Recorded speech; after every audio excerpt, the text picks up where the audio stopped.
Vladarski rodoslov počinje srpsku kraljevsku lozu u 5. veku.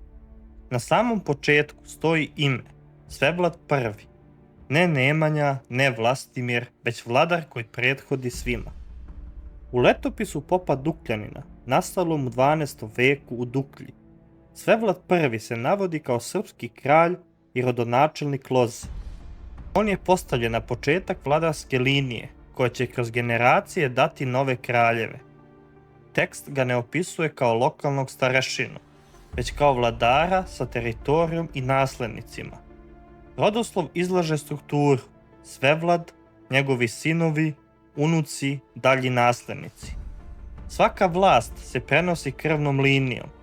To znači da tekst gradi jasan model kraljevstva sa naslednim pravom i kontinuitetom. Nije u pitanju haotična lista imena, već uređen niz. Postavljanjem Svevlada u 5. vek, rodoslov utvrđuje drevnost srpske vlasti.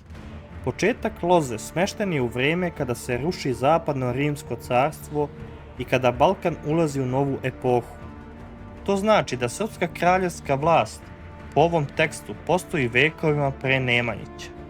Svevlad I nije samo prvo ime u nizu, on je temelj legitimiteta.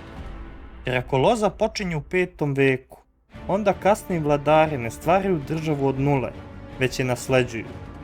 Svevlad I označava početak srpske kraljevske linije po barskom rodoslovu i tim početkom tekst daje jasnu poruku. Srpska državnost ima dublji koren nego što se obično misli.